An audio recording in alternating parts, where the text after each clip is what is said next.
mon recours au niveau de la Cour constitutionnelle, je ne sais pas, a été rejeté, ils sont en train de dire. Mais nonobstant ce rejet, qui serait peut-être fait par la Cour constitutionnelle, moi, mon objectif n'est pas d'être président. Ce n'est pas d'être président du Bénin qui me porte moi. Moi, c'est un projet d'Afrique que moi je soutenu. C'est de réaliser les États-Unis d'Afrique. C'est par là que les peuples africains arriveront à se sortir d'affaires. Ce n'est pas fort. Ça ne veut pas dire que vous avez déjà fait, non. Comment salut? Comment salut? Bon, vous m'empêchez de parler. Une liste supposée contenir le nom des personnes recensées, mais tel n'est pas le cas. Du moins au vu de l'impossibilité que l'on a à décrypter son contenu. Tout l'arrondissement de Longcry, je vous assure, nous avons essayé de voir dans quelle langue les gens ont pu écrire et même les numéros d'ordre, comment on peut déchiffrer. Et jusque-là, je ne sais pas qui peut le faire.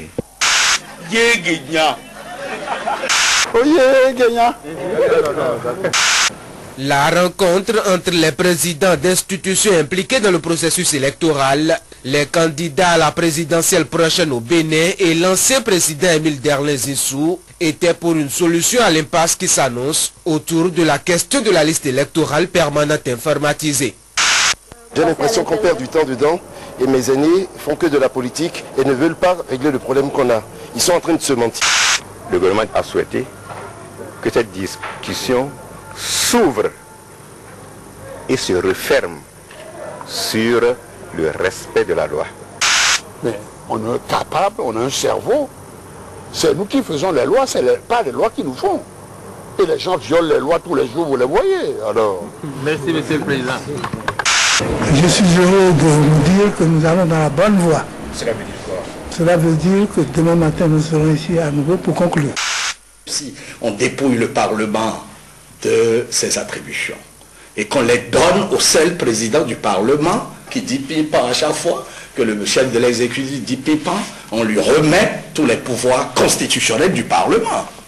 C'est une dissolution de fait de l'Assemblée. Et je crois que les députés devraient prendre la mesure de cette situation gravissime et insolite dans notre démocratie.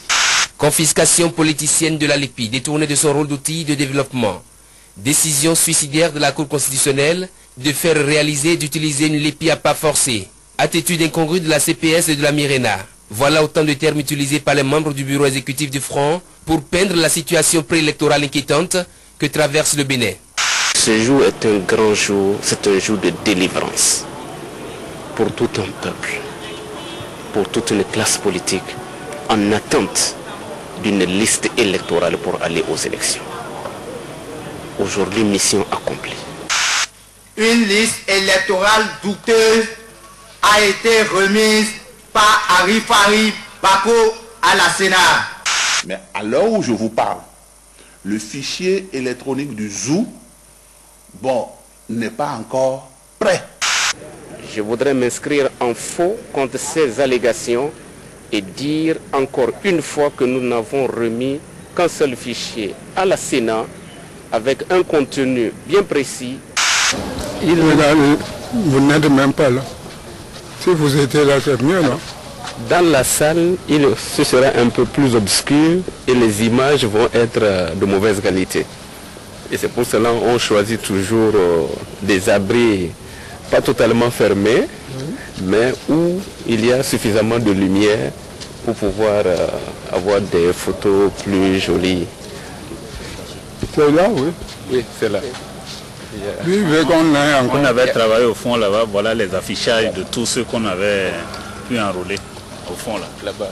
Avant c'était sous les hangars là. Donc là il y a tous les affichages et toutes les affiches des autres qu'on avait pu enregistrer au départ. Pourquoi vous avez abandonné cela? On a estimé que c'était un peu plus sale. Voilà, et on cherchait un endroit plus propre. C'est comme ça qu'on s'est retrouvé là-bas, croyant.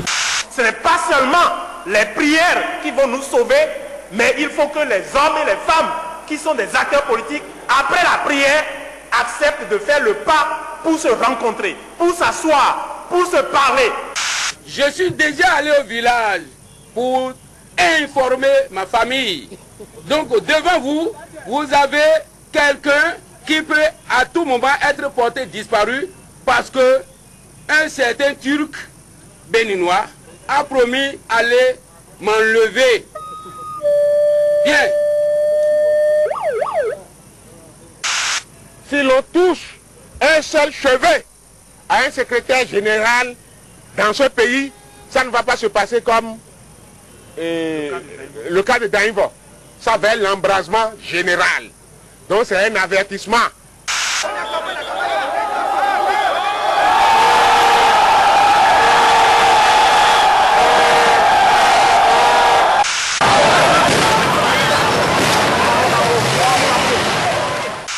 Les États d'Afrique sont indépendants maintenant, ça fait plus de 50 ans. Mais nous ne sommes jamais arrivés à nous sortir de la misère, à sortir les peuples d'Afrique de la misère. Mais pourquoi cet état de choses? Nos acteurs politiques exploitent la misère du peuple. Bon, et des gens qui nous connaissent, ils ont l'air au Gandhi, et là, on m'a dit que Gandhi depuis. Bon, il y a une bonne bon, la mini, pas bon, du bidé,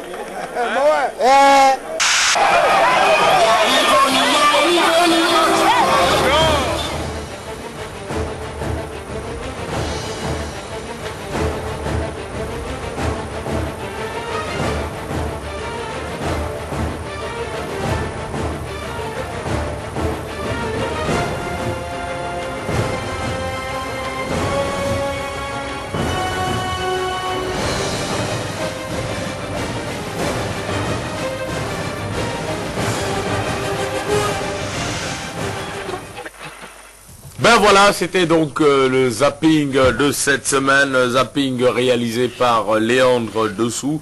Une Arabissi, réaction? Non, je voudrais commencer par les dernières images qu'on a vues là. C'est des images qu'on n'aurait pas aimé voir parce que cela souligne en même temps le désarroi de nos populations. Oui, de l'engouement pour la politique, soit, mais en même temps... Ce sont des choses qui arrivent, hein, oui, derrière tout ça, il y a certainement une part de misère, tout court. Je dis ça comme ça. Et puis, je voudrais revenir sur un certain nombre de choses, peut-être pas de façon très précise, mais je crois que chez nous, il y a un gros problème, la conceptualisation de la politique. En gros, comment est-ce qu'on rentre en politique, comment est-ce qu'on devient homme politique, et puis, comment est-ce qu'on devient membre des institutions de la République? Parfois, les institutions sont perçues chez nous comme des gâteaux. C'est-à-dire que quelqu'un a des problèmes pour soigner, par exemple, on pourra toujours, contre son appui, on pourra toujours faire de lui membre d'institution. Je veux dire que le problème que nous avons, c'est un problème très profond et qui passe, et le chef de l'État l'a dit quelquefois, et qui passe par une modernisation du système partisan. Il faut absolument que dans le fond, nous osions mener les réformes pour que véritablement la politique... Quel est véritablement le sujet qui vous amène à déplorer ce genre de situation?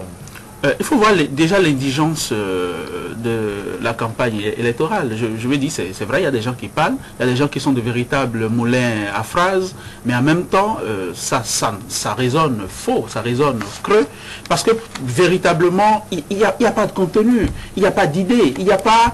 et au-delà de ça, je veux dire, c'est juste symptomatique. Au fond, la façon dont la politique se passe chez nous, et la crise que nous connaissons en ce moment, est peut-être un élément de cette absence de contenu, de fonctionnement avec des bases à minima. Tel que ça se passe chez nous, c'est toute la politique qu'il faut repenser. Est-ce que la politique chez nous, cela appauvrit? Est-ce que la politique chez nous n'appauvrit pas depuis 20 ans? Est-ce que la politique chez nous, cela élève, cela éduque nos populations? Est-ce que cela apporte du bien-être, du mieux-être? En définitive, c'est cela l'objectif, c'est à cela que cela doit servir. Donc, je ne voudrais pas ce matin rentrer dans les détails. Et si vous permettez, il y a un autre élément qui n'est pas dans le zapping sur lequel je voudrais m'attarder un tout petit peu, un court instant. C'est par rapport à la question de l'observation des élections par la Cour constitutionnelle. Ça me laisse un peu dubitatif, peut-être même un peu pantois. C'est-à-dire que la Cour constitutionnelle personnel aille sur le terrain, dépêche des délégués pour aller contrôler les élections. Cela ne me semble pas logique tout court. C'est comme si la Cour était juge et partie en même temps. C'est comme si vous demandez à un juge...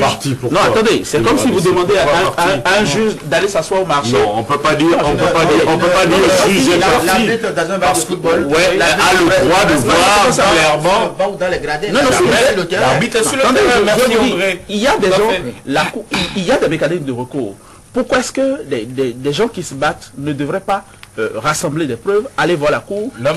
C'est comme si je vais finir avec cette Wheeler, pour arriver à véritablement trancher sur les recours, il faut sans doute être sur le terrain. Oui, avec cette image-ci. Je propose qu'on laisse d'abord ce débat. Non, non, je vais finir avec cette image-ci malgré tout. C'est comme si vous envoyez un juge au marché pour aller attraper lui-même un voleur.